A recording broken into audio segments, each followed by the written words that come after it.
Coming up on a Get Loud podcast, the pads are on. Clickety-clack.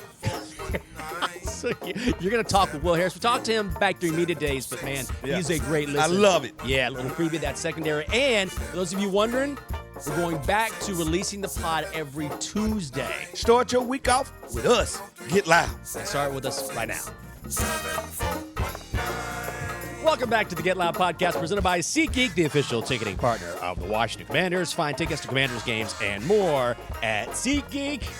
My man, Yes, Fred sir. Smoot, powering through football season, baby. It's just started. So when you say powering through, the only reason I'm powering through, me and my boy Santana was celebrating the fact that he going to be in the Ring of Fame. Last night was a long one. We did it for the team. This is what former teammates do. Once a part of a team, always a part of a team. Always. I know you guys have been tight forever. And watching that video, man, it was hard not to get a little emotional. Because, one, he never get emotional. Never. Two, he hates surprises. So I was in the back of my mind, I almost spilled the beans beforehand. That's why you should never tell me nothing before you don't want it to be told. I almost spilled the beans because I was like, Tanner, I don't know how he going to respond. He hate to be surprised. And when we surprised him on air, he broke down. And it just shows all the work he put in. Nobody more deserving than that award than Santana. Man, should have happened a long time ago. And you could see, you don't have the glasses on, you could see, sometimes you can just see the emotion Choked in someone's, in their demeanor, in their body. And I was like, he deserves this moment. Yeah, he most really definitely he does. deserved that moment. He worked for that moment. And quiet assassin. Like, never a diva wide receiver. You never heard this man. 0 catches, 10 catches, didn't care. Never asked for the ball.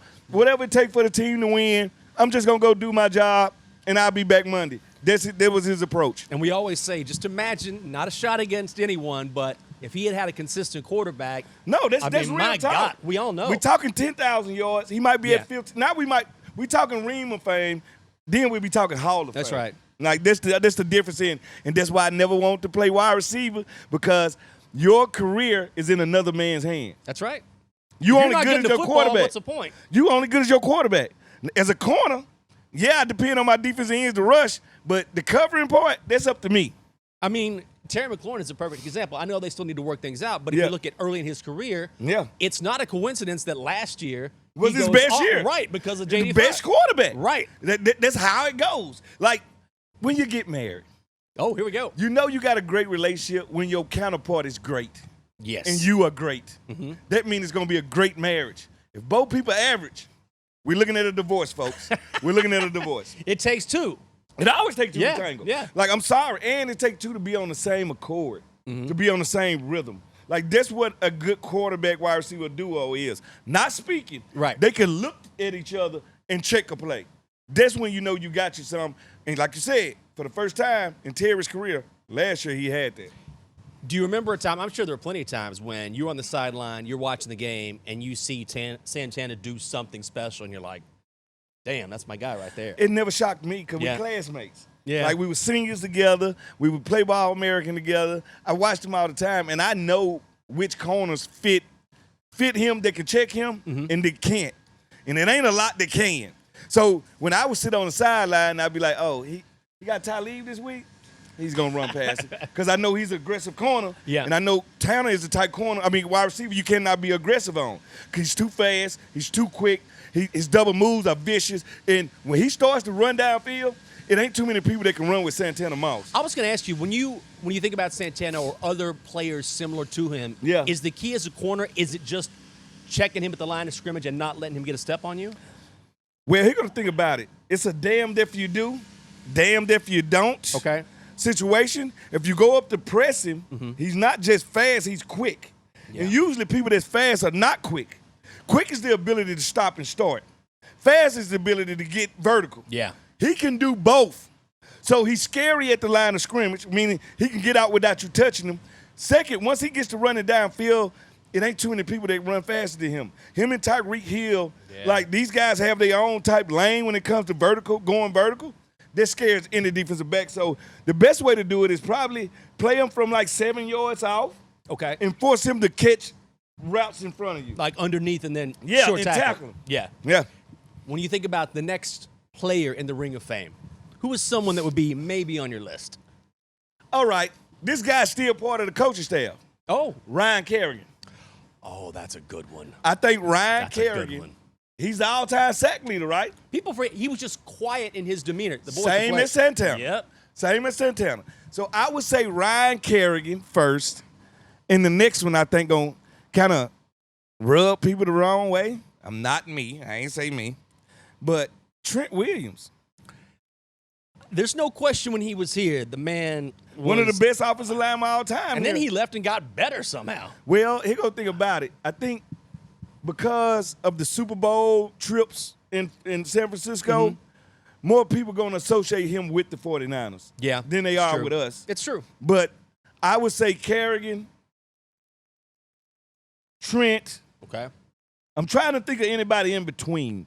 Is anybody in between? Ring of Honor. Anna's here. She's in the back thinking too. No, and plus you don't want to. Also, you don't want to give it away unless it's earned, so that's why it's hard to think of people, right? No. Yeah. And it got to have some longevity to it. Yeah. It can't just be because you was a great player, because I could easily say Pierre Garçon if I wanted to. But Pierre wasn't here long enough to establish himself to go against the records of Santana, Arkmont, and Gary Clark. Would most people say Chris Cooley? Ooh, he's right there. I don't think he's right there, but I don't think he got the overall. Here's the thing. I feel like Cooley just personally is a guy who was very good, not Ring of Fame level, but also it's because the fans loved him so much when he was here. But ultimately it's about production, so I think he probably just missed. That'd be me. All right. I can get it. As we're drinking this Cuddy, this cut water, 12.5% smooth. 12.5. Long Island iced tea, vodka, rum, gin, and tequila. It's a party in a can. It is, really. It's a party in a can, and you know how Fred Smoot likes to party, all right? It's a party in a can, cut water. That's all you need. So, pads are on today at camp. Yeah. What are just some of the general thoughts? We'll get into specifics, but what's it like to see these guys actually put the pads on? It makes you realize you're just a little bit closer. Well, here the thing about it is, everybody gets so hyped when they see them practice without pads. And I call it a glorified pillow fight. You know, you and your cousins, your brother, your sister. You want to inflict pain, but not really, with a pillow. Now we put the pads on and it's man against man. All right, the physicality starts to come out. Now I can judge my offensive line. Now I can judge my defensive line. Now I can judge the people that's all about physicality. I can judge my running backs, how you hit the hole with a guy with pads in front of you. Pads make it legit. Pads make it real. Pads say football is here. And today was the first signal that, and I enjoy what Coach Quinn is doing, especially as I scroll up my sports apps. Yeah. And I'm seeing this guy injured, this guy get hurt, this guy get hurt. For him to inch them into practice the way he's done. Yeah. First 3 days, all red zone. People didn't even realize why. Because when we run 70-yard go routes, we pull muscle. And we ain't been practicing for 3 months. He's inching them in there, and he understands small bursts until we get there. That's masterful, by the way. I mean, it's going to sound crazy, but maybe it won't, where that's a form of, like, mentally, like, stretching your brain a little bit and getting in the right mindset. Yeah. Because if you're, whatever you're doing, like, sometimes, you know, you wake up really early, like, I got to get my brain going. I got to get going. Yeah. But mentally, if you're always talking smack, that got you into the game. It's similar like when you wake up and you take a yarn. When you yarn. Yeah. It's a signal of it's time. Right. I've awakened. Right? Well, that's what trash talk was for me. It was a switch. Yeah. That I could, like, once I hit this switch and I done talk this trash, now I got to back it up. So it was a way for me to mentally put pressure on myself daily. Yeah. Yeah. So I mentioned when the guys put the pads on, and the first thing you did was talk about the O-line. You were next to the O-line during the live shows. What are some of the things that stood out to you? I saw B-Rob say, I like what I'm seeing early on. Listen, the size of these guys. Yeah. Think about Coleman being as big as he is, sliding into guard. Biotis is a Pro Bowl center. Larry Tunsil is a Pro Bowl tackle. Sam Cosmic could come back sooner than we think. Pro Bowl guard. This could be the best assembled offensive line, I'm going to say it, since the Hogs. This could be the best. High praise, man. You've been calling them the Wild Boars for a while. The Wild Boars, and that's what I'm going to say. I called them the Wild Boars for a reason. A hog will consume you, but a wild boar will terrify you. And that's why I think these guys got a chance to be one of the best offensive lines in Washington history. It always kills me. I know you've told the story before, but there is something to – you see this in the college game a lot where when you just have a massive offensive line or a huge offense, you're like, no, it gives everybody confidence. Yes. It gives the running backs confidence, the quarterback confidence, tight end. It gives the defensive players confidence because we know our offensive line going to push y'all around. And when they push y'all around, we going to watch it. Right? And it's going to make us want to go push their offense around. Because we know your offense got to play from behind. Yeah. They give my pass rushers to know I'm finna pass rush all day. Like, it changes the whole overlook. An offensive line sets a team. And we watched what Philadelphia did last year. Yeah. And this is a copycat league. And didn't you say when you played, you looked at the Giants one time and you're like, they're actually these Giants. dudes are massive. Man, listen, I was in the huddle, me and Sean Springs. And I was like, Blue, look at that huddle. Eli 6'5", Shockey 6'5", Brandon Jacobs 6'4", 300. Yeah. Plexico 6'6", 240. The smallest offensive player was a Money Toomer. And Toomer was at 6'2" and a half, 200. He wasn't a short dude. I was like, man, somebody gonna get hurt out here today. Don't let it be us. And that man was LaRon Landry. It was LaRon. It was. And I had to sacrifice him to the football guy. I had just got ran over 3 plays in a row. Right. By Brandon Jacobs. Can't be 4 plays in a row. Somebody else got to sacrifice themselves to the football guys. So when you watch these drills, and it could be red zone drill, whatever it is, who has stood out to you? How much can you take from a drill? I can take a lot from a drill. Can you? I can take body motions, quickness in and out of cuts. Is he in shape? Motor. How much do he put in? Energy. 7-on-7, one-on-ones, all of this. I enjoy it all. And Jayden Lane made some plays. Like, a lot of guys made some plays that stuck out. And that's the thing about it. When you're on a team like this, with defensive backs like we got, the defensive back room, overall, upgrade.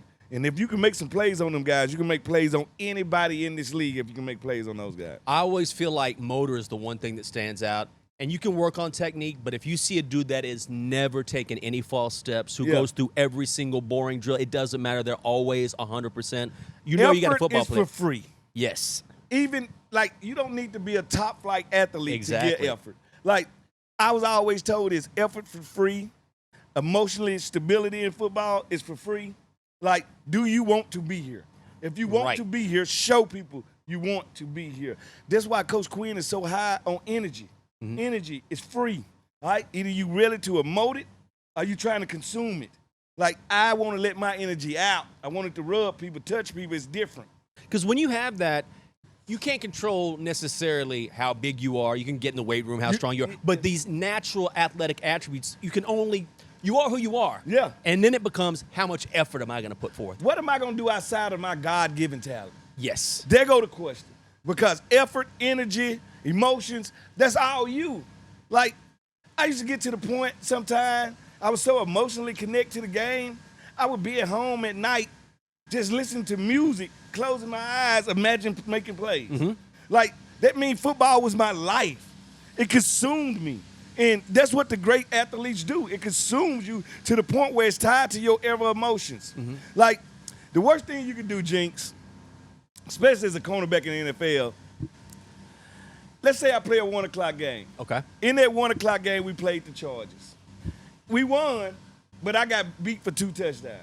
Oh, yeah. You look up ESPN on, do, showing me getting ran past. It's a job that you can't run from. Yeah, that's true. Like, it's so in your face that emotionally you have to be attached and disattached at the same time. Well, especially as a corner. Yeah. You know what I mean? Because if you make a great play, it's great play. But if you get burned, which happens to the best of the best, it's going to happen. It's out there. And it's not just out there. It could happen in the same game and they act like you ain't do the first couple of plays. Like, think about it. I can shut Randy Moss down for 3.5 quarters. And if I get beat on the last play of the game, I stink. Then you got mossed. And, hey, he got 1 catch for 15 yards and a touchdown. But I stink. Right. Didn't I win that battle? Or did I? Because they won the game. That's they go that thin line of cornerback. Like, this is why I tell corners, none of us great. We all good. The game won't let us be great. It will, just by nature. It won't let us be great. How many corners have you seen have 5 back-to-back great years? You just don't. It don't happen like that. Somebody else going to go to the Pro Bowl. Like, it happens. So we're going to talk about defense here in a second, but I did want to ask you about the rookies on offense that you've seen. Yeah. And we saw Jayden Lane make an incredible play. Yeah. JCM, that's what I'm going with, Corey Krosky Merritt, because I'm still learning that name. That's quicker to say. Yeah. Yeah. But these dudes are showing out. Krosky Merritt got a little Pacheco in him. He's a violent runner. I was going to say. He's a violent runner, but then when he puts his foot in the ground and start to peel out, then he becomes smooth. I love that comp. Yeah. Yeah. Yeah, so he has that going on. I like Connolly. I think Connolly is seeing what the pro speed is. Like, I think he's a kid that's going to adjust quickly. But Medrano from UCLA is quickly becoming my favorite rookie of this class. Now, I love me some Trey Amos. Trey Amos is the most pro-ready second-round pick since one Frederick Smoot. Seriously, from the jump. Yeah. It's been like, oh, this guy's ready to go. No, he's ready. Yeah. He's ready. Ain't no second guessing that. Right. Ain't no ifs around his name. Put him out there, let him play, let him get the bumps and bruises, let him learn. Other than that, he's ready. I think it's a deep class, man. I think it's a deep class of guys, and I think they're gonna add a lot to this team too. I know it ain't a lot of playing time to be divvied out. Yeah. But I think these guys are gonna put a lot of pressure on some guys. So let's get to the defense. What do you see about Medrano that you like so much? He was such an interesting pick coming out because he's not built like your traditional linebacker, but he can move. First of all, Jinx, he's a former wide receiver. I'd forgotten that. What's that one play? I think I watched this play when you saw him go from one. He blitzed and then he came out of there. Yeah. Like, he's a offensive-minded defensive player. Okay. Sean Taylor was an offensive-minded defensive player. Anytime Sean got his hand on the ball, something happened. Cade Medrano has that. He reminds me of a less refined Derrick Brooks. That's a lot. I know this. But Brooks was just so damn good in space. And he was so good in coverage. Medrano thing ain't going to be coverage in the league. And usually that's what a linebacker need to work on. You think he'll be more run support? I think he needs to work on being more physical. Yeah. Which makes sense if you're a speed guy. And that going to round him out. But usually linebackers have to work on coverage. They're not good at it. He don't have to worry about that. That'll get him on the field quicker. So we've also talked about the defensive line, which I feel like is definitely upgraded during the offseason. And I love that someone asked Javon Kinlaw about playing next to Von Miller, and he was like, I have to be better.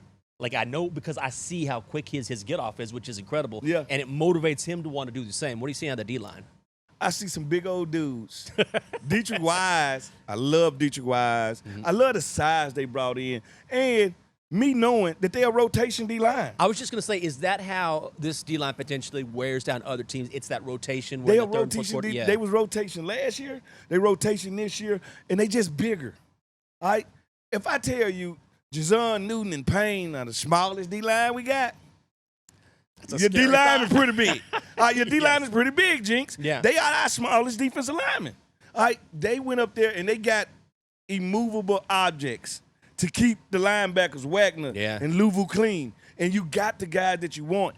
We built this defensive line now, Jinx, to win on first down, on a rundown. That's huge. So we force you to third and longs. We're going to earn the right to pass rush. Greg Williams used to say that all the time. If we don't do great on first down, we can't earn the right to pass rush on third down. Isn't that – I know football can be complicated, but sometimes it's very simple. Yeah. And if you put an offense in a third and long, you're going to win the game if you do that on a regular basis. If you do it on a regular basis, it's hard to go 3rd and 8 7 times in a game. Right. It's very hard to get that on us, especially when my D-line pinning their ears back and know you're going to pass. And that's why the draw play is such a dangerous play, screen and draw on 3rd and long. Because my pass rushers are eking to go, and they turn that corner, and now you screen them, or you draw them, and they get the first down. Right. They dump that ball off, and they got a path right up. They got a path because everybody will field. Right. Yeah. How tough is that when you're that aggressive, and then you have to be on the lookout for a flare out to the side, out to the hashes, or some guy up the middle? You got to be ready to turn and run. Yeah. You got to be ready to turn and run. Let the quarterback take you to the football. Yeah. The quarterback always going to take you to the football. And I was always told, when they do screen and draws on 3rd down, that's a level of respect for you. That's a level of respect for you and your unit. That's a level of respect that we can't just get these guys. Let's see, can we trick them? I was always taught if an offense is forced to trick you, they know they can't punch you in the face and beat you. They have to try to punish your aggressiveness. Yes, they have to try to, now you see me, now you don't. Right. They have to do that to you because mano a mano, we are better than them. Yeah. And I love that. So it's a share of respect for me, and I think that's what this team going to see next year. A lot of people show them a little bit more respect than they did last year. And we talk so much about the rookies, but you made this point a few months ago, and I thought it was such a good one, which is let's not forget about last year's rookie class. People are so quick. Yes, to move on. To the new thing. Like, people think I'm going to get mad because my car's a 2022 and the 2025 just came out. Right. My car still look good. Right. All right. And it got the same amenities that you got. Like, this is not an 08 Camry. Like, what are you talking about? So, listen, when I look at, I think Jason Newton. That's the guy I have to say on the defensive line I'm excited about seeing the most, because even last year he was just getting past those foot injuries and still was making impact plays late. That's what I'm saying. So him, Mikey Sanders still. Oh my God, man, forget it. Listen, you got Hampton. I think Hampton gonna make more plays. Dominic Hampton gonna make more plays this year. Like, it's so many guys in their class that we didn't really get anything out of. Yeah. That now football has slowed down for them. And I think they're going to take it to another level when you talk about that group. I really do, because they are the foundation group of this team. Yeah. They are the first draft picks of this new regime. Yeah, that's true. And we're looking forward to talking to Will Harris, since you're talking about the defense. That's my guy. You have an interview coming up with him. Give us a little taste, man, because we talked to him, I guess, during media day when everybody was in the bubble, and immediately he's just a guy that you want to hear from. I love him because he's a guy, you ask him a question, let him go. Yeah.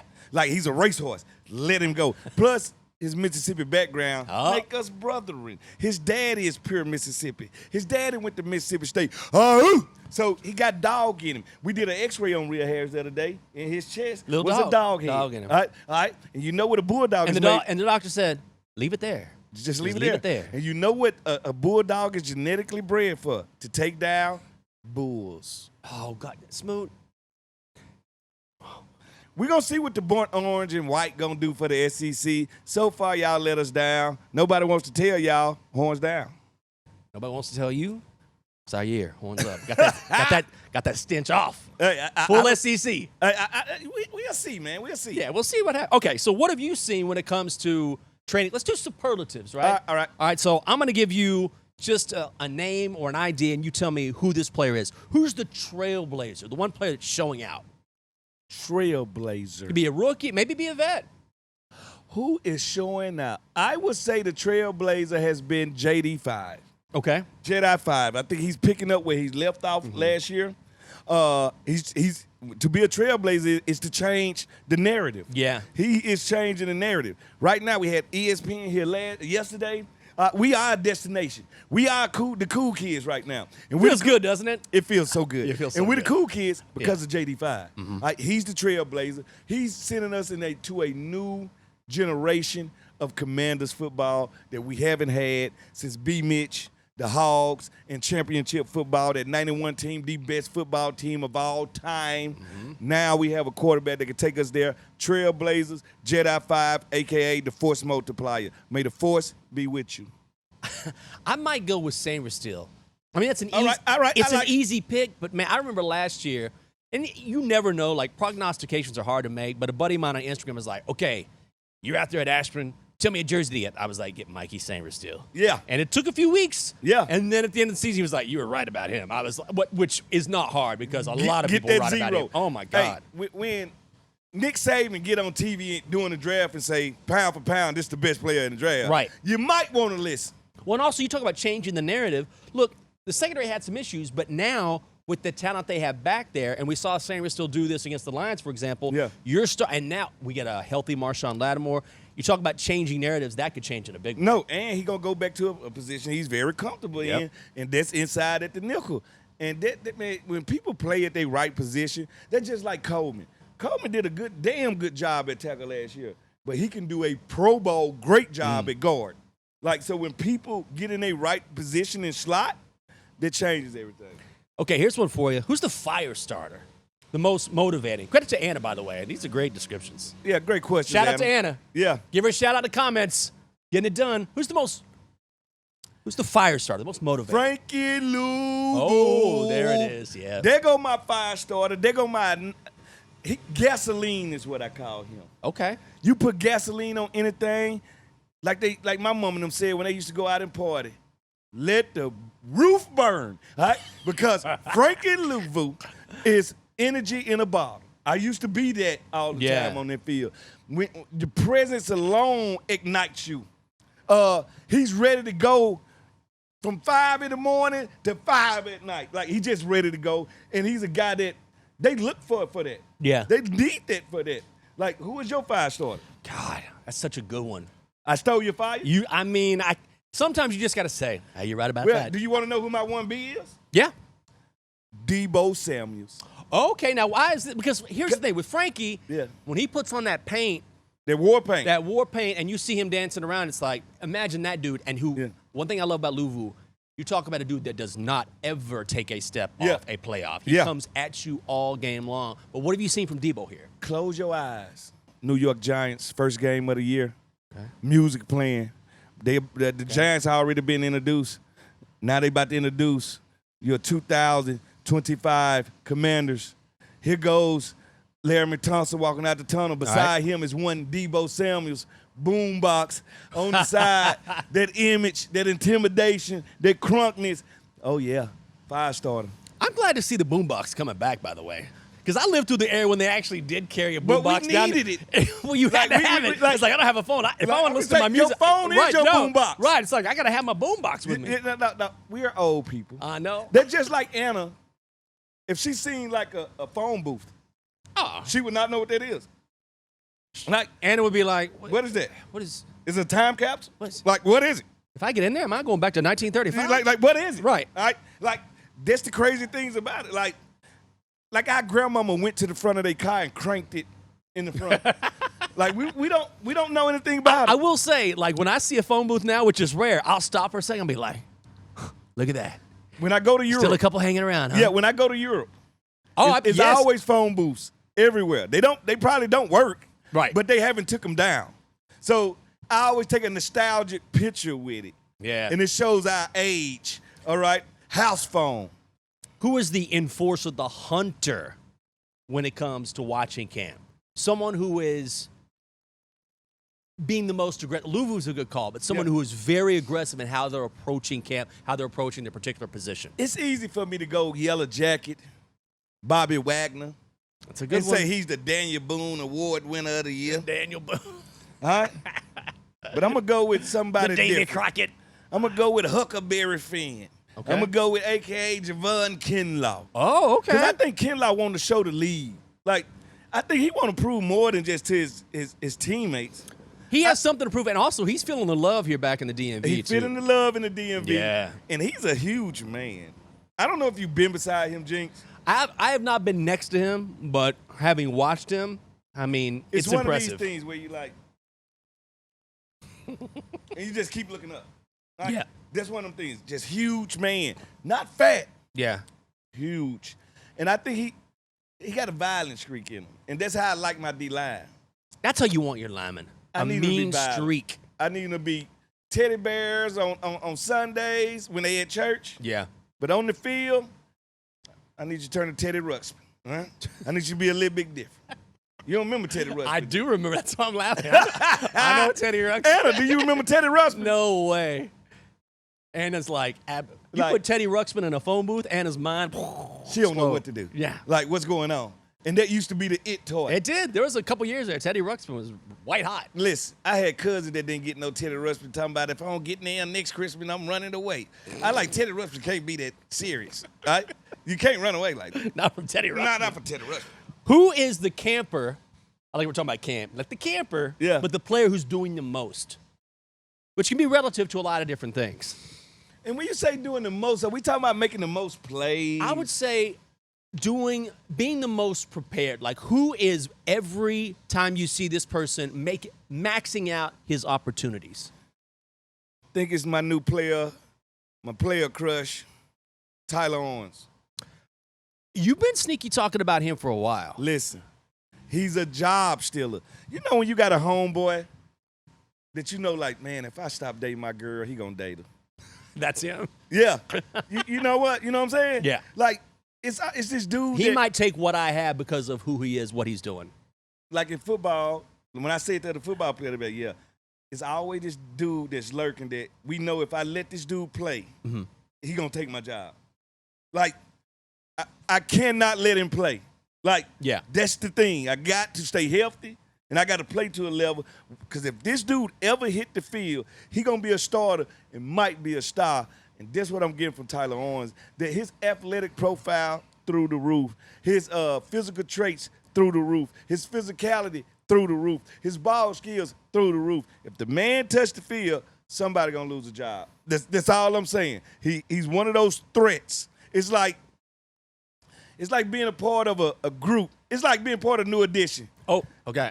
And you know Bobby Brown in this group. You can't hold Bobby back but so long. That's true. Even if he got to leave. And they didn't. You can't hold him back. You know if the dude get a chance to get the starlight, he going to be a star. It's like, listen, Bobby wants to take his clothes off and sing lead. Yes. And he's going to do it at some point. No. At one point, I'm sorry. You can't stop this dude. We over here in sync. He over here grinding. Yeah. Right? Oh, my God. That's what I'm saying. At one point, Bobby going to be unleashed. Yeah. That's what I'm saying about Tyler Owens. What about you? Oh, well, I'll just say one thing about Bobby Brown, and we will not. I know, and it's like, please do not talk 20 minutes about music. But he was one of the first concerts I ever went to. Bobby Brown, TLC, Mary J. Blige. He had a walk. Yes, and also that's when he was getting banned from concerts in Atlanta because he was so dirty. He was twerking everywhere. Oh, worse. Twerkalicious. I can't even. Yes. That was Bobby. Every little step you take. Wild. We will be. Hey, listen, you don't become an R&B legend. That's true. Not being risque. Oh, that's part of it. Bobby was the first R&B thug. That's a good one, actually. He was the first R&B tough guy. Because usually when you say R&B, it came with South guys. Oh, yeah. Telvin Campbell. Luther Vandross. Yeah, Ralph Tresvant. Oh, Ralph. You know what I'm saying? Like, when you say R&B, South guy. Yeah. Not Bobby. No. Bobby changed it. Let's talk about tough guys. You were talking about the secondary. Let's bring in your guy, Will Harris, and hear what he has to say. Let's do it, Will.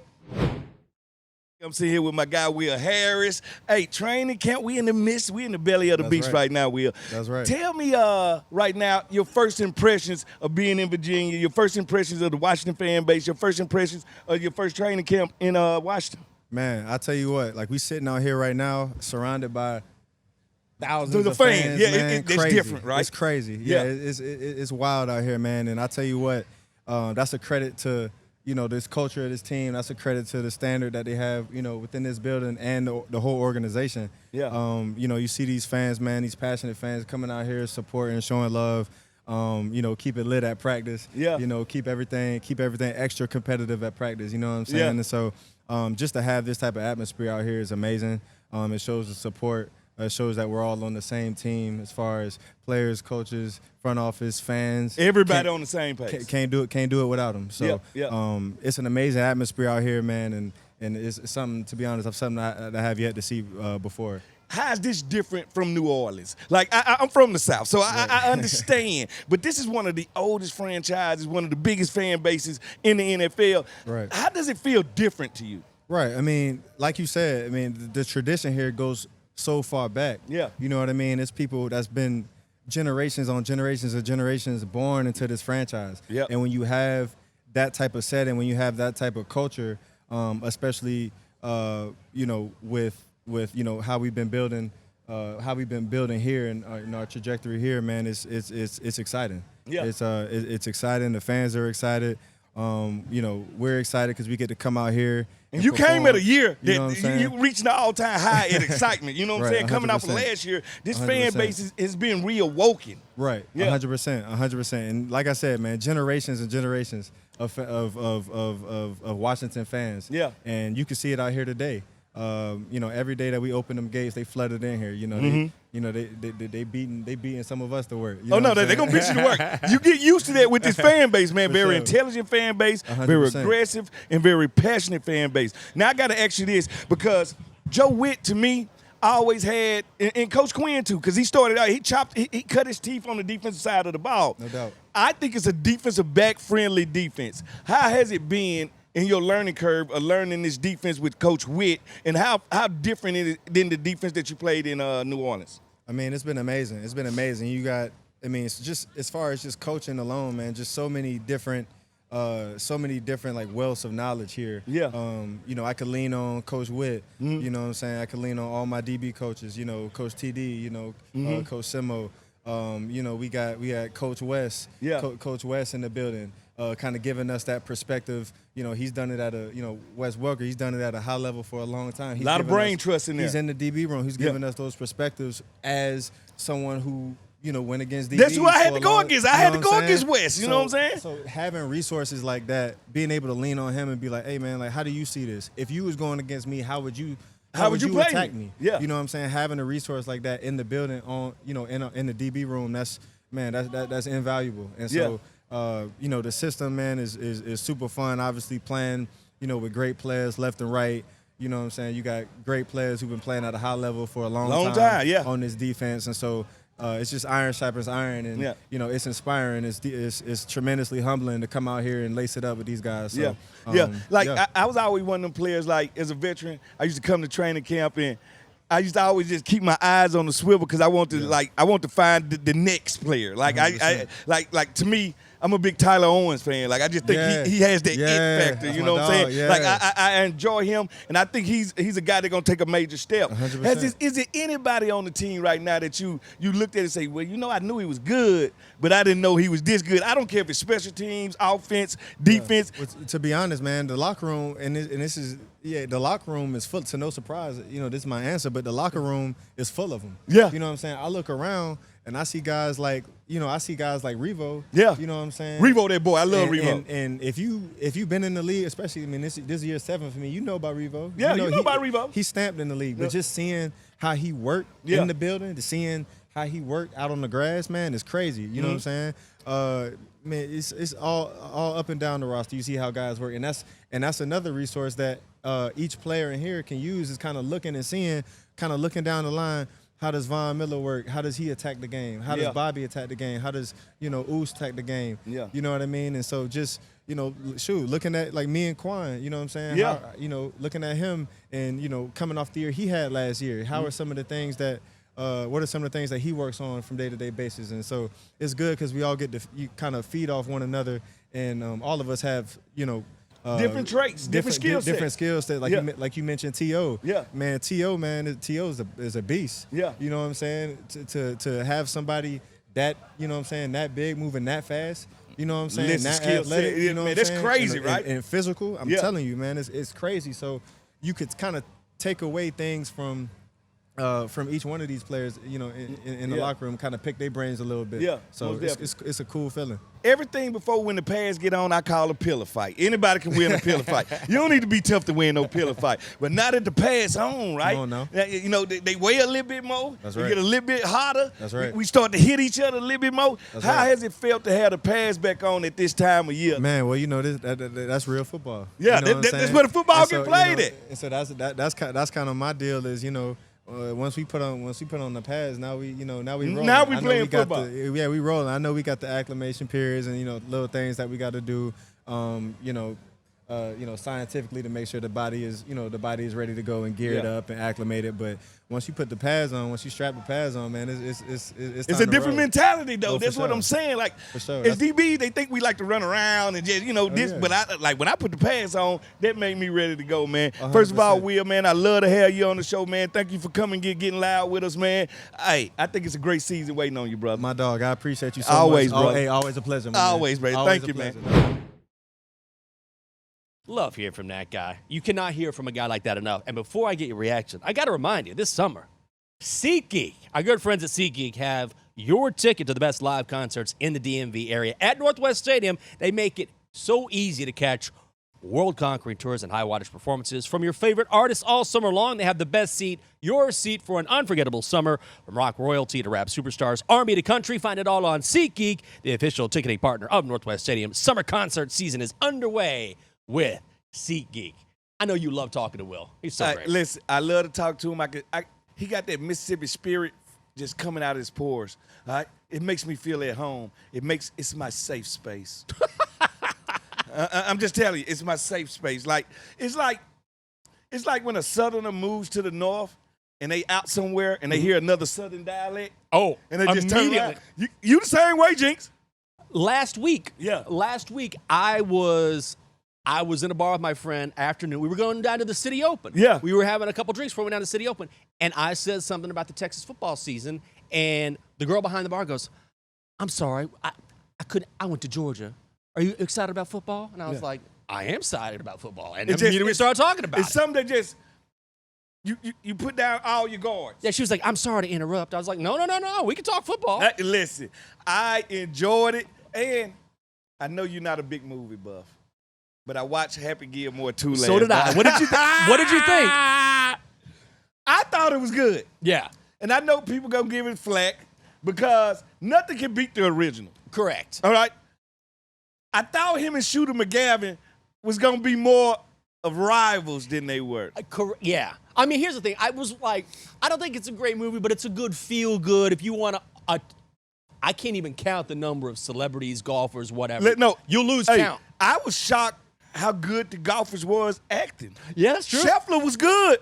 John Daly was funny. John Daly, damn he's fool. great. He's great. My favorite golfer of all time is John Daly. He was hilarious. All right, but Scheffler to make fun of himself, like the jail scene, Yeah. like all kind of stuff, I thought it was great.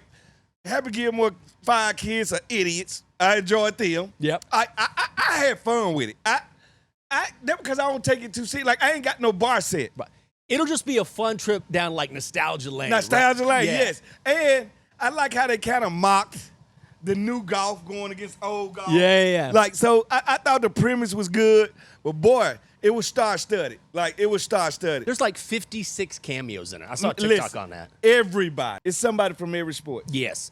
Every sport. And the one thing I love about Adam Sandler, who he is who he is. He ain't changing for nobody. How he dressed as Happy Gilmore is how he dressed in real life. Oh, my God, yeah. How he is, man, you can't get a more genuine. Like, I like good souls. Mm-hmm. If everybody in America had the soul of Adam Sandler, this would be a great place to live. That's why so many people showed up. If you go back and you look at the guys that he sort of grew up with, if you will, on SNL, like Norm Macdonald, David Spade, Chris Farley, who played Rob Schneider, they all revere Sandler because not only has he taken care of them throughout their careers, he always gives them cameos, whatever. He's apparently the nicest guy. And so it makes sense when you hear that because how could you get this many people to come and do your movie because everyone loves you? And then had a list of 50 more people that want to be in. Like Anna's friend. Yeah. Like here's an extra. Sometimes just it shows being a good person outweighs success. Amen. Every time. Yeah. And the one thing that Adam Sandler has never done is let his success change anything about him. Same dude. And that's why I pride with myself. I never let any of my success change my personality at all. I've known you for 20 years. The same guy. Same guy. Yeah. Like, that because it takes no energy to be myself. It takes a lot of energy to be somebody else. And also Sandler's whole family is in it. His wife's 2 daughters. Yeah. That's pretty cool, too. Yeah. So a guy that we haven't talked about, which I think speaks to how talented this team is. We barely talked about Jayden Daniels. But doesn't that tell you how talented this team is? Because, of course, he's just doing what we expect from him. The bar is already this high, and he looks like the same good dude, speaking of that. Well, the reason we're not talking about him because he's not doing nothing to make us talk about him. Right. He don't, as popular as he is, I don't think he wants the spotlight like that. Like, either he's the most unaffected person ever in the world. Because usually when people reach stardom, they want to touch that star. He just like, I'm going to hover around it. He's very Adam Sandler. Like when it comes to it. He said this, I think it was on ESPN where he said, I am chasing perfection, essentially. Yeah. He wants to be the perfect quarterback. Yeah. And if you have a singular focus like that, you don't have time for distractions. No. You don't have time. Your focus, if you want to be the best, especially in the National Football League, at the most difficult position on the planet, it takes a focus and a drive where you just have to constantly drive home the attributes and the preparation, and I feel like that's all he's focused on. I wanted to see him after his first year. And when I turned my TV on and I didn't did not see him doing a Levi Strauss commercial, turned around, slapping his butt. I'm Jayden Daniels. Yeah. Like, I was like, I know, like, he don't want it. Right. He could easily have 10 commercials. Right. Easily. He said, man, I'm fine. I ain't did enough. I ain't established enough. His humbleness, man, great parents, 1. Yeah. 2, as a child, you still get to choose your life. Him as a person, being that grounded, makes our future look brighter than a highlighter. Yeah. On Sundays, this is my uniform. It's burgundy gold. But on Mondays, I'm wearing my Levi's. Levi Strauss. I mean, he could do all that. He do all that. But he doesn't. He don't want it. Yeah. Like, he don't want it. Like, you ask GPT, does Jayden Daniels got dog in him? He does. I'm going to actually ask ChatGPT that. Yes. Yeah. They asked ChatGPT that about Santana.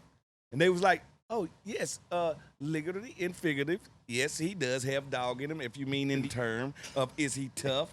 Is he a dog in a gang? Right. Yep. Yeah. I believe that. Yeah. Most definitely. So look, he's still a sophomore quarterback. Yeah. Jayden Daniels. So if there are things where you say, okay, this is where I want to see him build upon these different things that I saw during his rookie season, what would one or more of those things be? I want you to consistently stay over 230 yards pass. Okay. I want you to push the ball down the field a tad bit more to back the DBs off, so the underneath the medium routes are always open. I want you to exploit your legs, not for rushing yards, but for passing time. I was going to ask you, do you want to see him running a little bit less? Yes, I don't want, and I want him to run less later in the year. I got you. Yeah, I want you to attack people with your legs early in the year, so it backs them off. Oh, okay. But later in the year, I want you to run to pass. Okay. Like, this is what Pat Mahomes makes him so different. Yeah, I can water out here. We watch Pat Mahomes water past people all the time. But I'm actually getting outside his pocket to throw. He might be better on the run than in the pocket. No, that's what I'm saying. So him getting better at everything. Yeah. Like, I don't think he mastered one thing last year. Yeah. But he was just so good at everything that his game was total. I want him to get a little bit better at everything. You know, the analogy I always use is a lot of people want to wash the car and they like the way the car looks, but not a lot of people want to wax the car. They don't want to detail it? Yeah, because that's the extra work. Yeah, they don't want to get it's up like, on hey, the this seat. car looks good. I'm like, it does. Yeah. But you know what would make it look better? If you added a little polish or wax and spent the extra hour here or the extra hour there, and that's what he does. That's why they cost $200. I would rather pay $40 and get it waxed. Right. Yeah. I'll just drive it through and be out of here. It's like, Listen. nah, if you want it detailed and waxed, it's going to cost you. Listen, that's why every time it rains, I take off and drive my cars, because Jesus is giving me a free car wash. All you got to do, the words of Fred Smoot, put some little car wash stuff before you pull out of your driveway. Let the rain hit it. It's going to start to sud up. Yeah. Drive a little faster. Make sure you get on the highway. It will most definitely clean your cars. Put a little tire stuff on there. Pull it back in the carport. Let it dry off. You good. It's a great tip, actually. But you know the great ones, they never stop chasing greatness. They never stop. Yeah, they never stop. And he's Yeah. going to be great. Is great. So, before we go, I did not know this story. I know, Champ. I know when you got here, Champ Bailey was here. But you got to see him recently. Yeah, yesterday. Oh, was it yesterday? Yeah, yesterday. I didn't realize it was yesterday. How was Champ that? Earl Bailey. Listen, that's been my dude. He was my dude in the SEC. By the time I'm established myself in the SEC, he's leaving at the time. So we always kept up with each other. And when I got drafted here, he was the first one to call me. Teammates besides Deion to call me. And I remember one day, because I like to study. That was my thing. He knew it. And Champ, very studious too. Oh, I bet. Well, Champ saw me studying Darryl Green. So he walked past the meeting room. He like, what you doing? Yeah. I'm trying to see why D Green do. He like, put that down. Don't you touch that. I like, what you mean? He like, the only person that can D Green is D Green. He like, do you run a 4.14 there? I like, no. Well, put that down. That's a good point. You can't do that. He like, he ain't a technician. He got Darryl Green technique. You can't do Darryl Green technique. Like, you might can watch me or Deion, but you cannot mimic that dude. He's not wrong. Nope. Because He nobody was has right. who has speed like Darryl Green. They get out of trouble speed. Yeah, I can be more aggressive because if I get in trouble, I can get right out of it. I can outrun everybody. And I remember me and Champ used to do this all the time.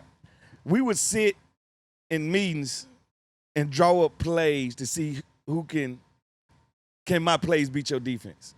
Oh, really? We did that till the day he left. Like, we were just always competitive with each other, and we would sit and draw plays. So let's say he throw a cover 4, I put out a play that'll beat cover 4. Like, interesting. Like, we was always studious like that. And I also think I brought his personality out. Because Champ was very quiet when I got here. Oh, really? Okay. By the time he left, I started to say, hanging around you long enough, it had to bring out some personality. By the time he left to go to Denver, he was talkative. Even his brother, Boss, all his brothers were like, man, you got Champ talking like never before.